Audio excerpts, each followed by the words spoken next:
I'm thrilled to announce that my team and I have officially launched our first major Web3 product, the Quadratic Accelerator, or QAC for short.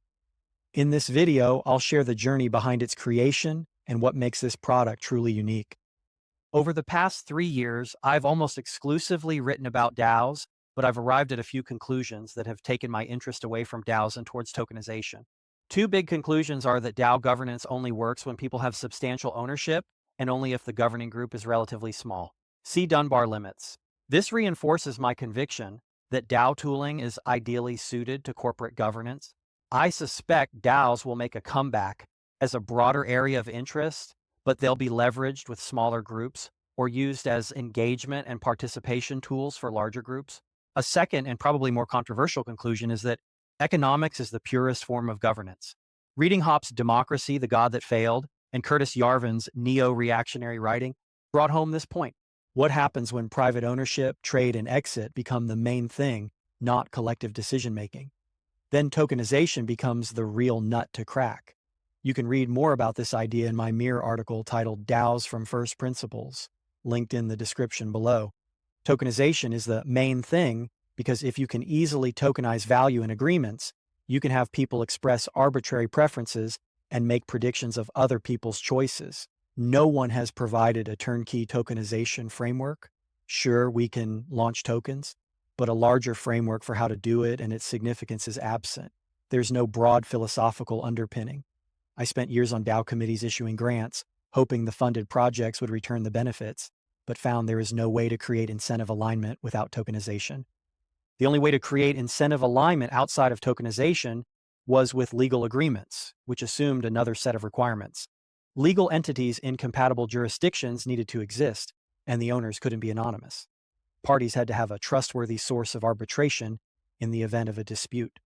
Add to this my growing skepticism of the Web3 public goods narrative and a newfound obsession with Austrian economics, and the stage was set for an epiphany. The idea. What if we tokenize projects early and often? What if tokenizing was easier than creating an LLC on LegalZoom? And what if the success of projects directly drove demand for their token? This led me to ask what the most sophisticated tokenization method was, and that brought me to the idea of combining quadratic funding with bonding curves. A direct grant is a one-time event. Nothing happens if the project fails, and the projects must sell the token to cover expenses, so no long-term relationship is created between stakeholders. Quadratic funding is better than a direct grant because it includes project supporters and increases the available funds, but the process does not create a new net surplus. Nothing new is made when it's over. The total amount received by the project is the exact sum of the donations plus the grant. But what happens when we add a bonding curve to the mix and thus tokenize the funded project? A new token is created with a reserve that guarantees a floor price. Any excess in the price of the new token above the collateral represents the expectation of the project's success and future value. The team is incentivized to provide updates and progress because they rely on their newly created token's price to fund continued building. This was the kernel of the idea I was cooking on in October 2023 when a few tweeted memes changed everything. I was rapidly reaching the limits of my technical sophistication on this idea when I tweeted a meme that kicked off some hilarious responses from two people I had never met, Lauren and Griff. About a week after Christmas wrapped up, I found Griff's Telegram and asked to pitch him the idea. We spoke for 15 minutes and he said he would mull over the idea over the weekend. 2 days later, he suggested flying to me in Ohio and spending the week working on it. My mind was blown. I called off work, shut the lid of my laptop, and picked Griff up from the airport. We spent several days doing nothing but talking about the issues. It was incredible. Griff had already been thinking about the contours of this approach because it was very similar to something called GERVs he had been thinking about for years. About 2 days into our jam session, he said I had to meet someone else named Tamara. Tamara had co-founded 2 other bonding curve research startups named Commons Stack and Token Engineering Commons. She was highly versed in the bonding curve space. From that day forward, we met daily to design the vision and product.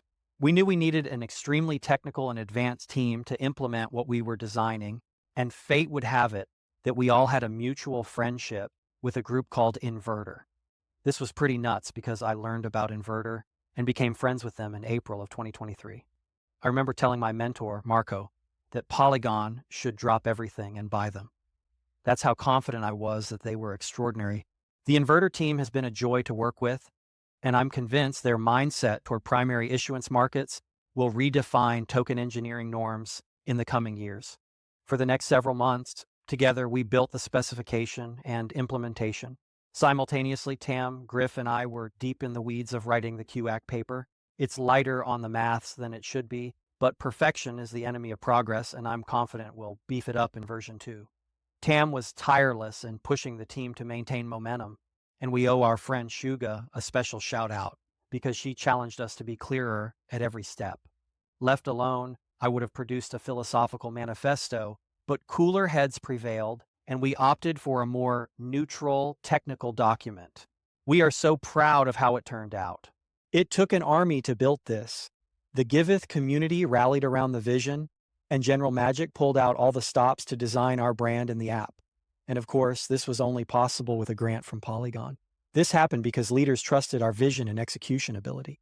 It's easy to get lost in the technicalities, but fundamentally, the Quadratic Accelerator seeks to replicate existing and well-known market dynamics on-chain. Chains offer incentives, just like governments, to strategically attract businesses in the hope of attracting more residents. Projects apply for those incentives, and our program selects around 10 every quarter to participate. Grant money is used to bootstrap a bonding curve, and the initial tokens generated by that deposit go to the team. The team can then strategically grant minting access to key partners through an early access window. Then the main public round is held, where any verified person can mint tokens. At the end of the round, all tokens are listed on a decentralized exchange. When projects reach a certain threshold of liquidity and stability, they graduate the curve, and the collateral is given to the team, thus creating a massive incentive for participants to keep pushing. This also avoids a sudden sell pressure on the team's native token. I encourage you to read the paper for more technical detail. It's linked in the description below. The most important thing to understand is that this pattern realigns the three meta stakeholders of Web3: protocols, projects, and communities. The QAC construction turns a fundamental internal tension of the Web3 ecosystem into a reinforcing flywheel of growth. This is a 0-to-1 repositioning, and I don't think it's possible to fully grasp its significance yet. I get really excited for what this means for the life cycle of new chains and protocols. I touched on this in my talk in Brussels this year, link below. What we've built with QAC is philosophically significant because history displays a pattern. Humans use token economies to bootstrap new token economies. The dollar was bootstrapped by gold and eventually outgrew it. Today, the dollar's market cap is 5 times that of gold. I'm not saying the dollar is managed well, but the pattern is clear once highlighted. Similarly, Ethereum bootstrapped its token economy with Bitcoin. The bonding curve and QAC in particular formalize this pattern by providing the risk-reward curve, an explicit and programmable collateralization ratio, and the production of new tokens. If you remove any prejudice towards fiat, you can see that all token economies are fundamentally similar. If people believe in a new system, they can pledge the token of another established system to get the utility or upside in the new economy. With QAC, we're trying to abstract and generalize this idea and make it available in a blockchain context. One serious question is how we can make this available to the general public. Initial coin offerings have been off limits for many years. This is where we're being extremely audacious. We believe we can reintroduce the ICO dynamic through a pure DeFi native mechanism. This would exclude many of the scams the first ICO craze presented and posit a new legal context for the subject.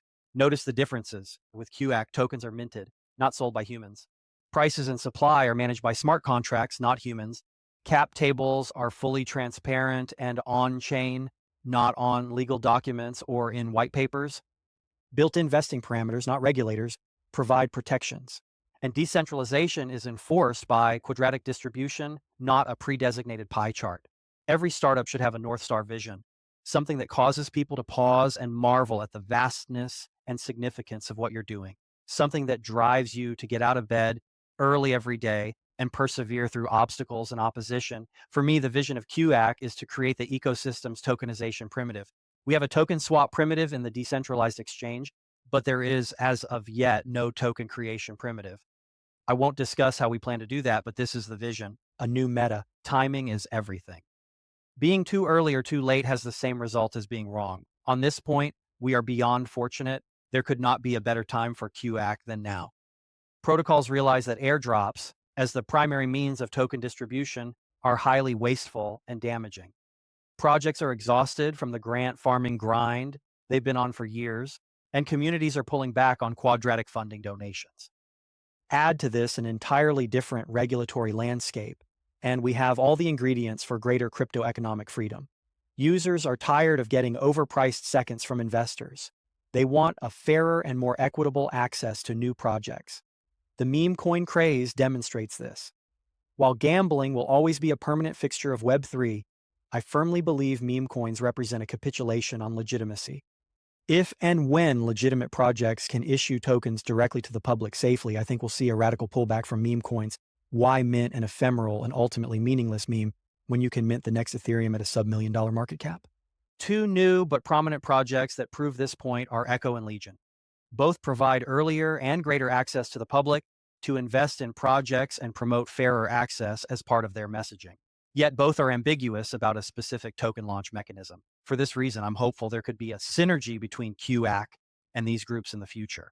They emphasize the vetting and management of the investor class, and QAC can manage this class programmatically with its early access window. The critical takeaway is that QAC creates price charts that move from bottom left to top right deterministically, which has a powerful impact on holder psychology.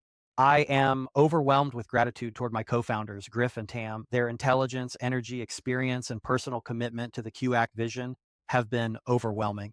I'm also grateful to those who have followed and supported my Web3 journey. If this story has sparked something in you, check out the QAC projects.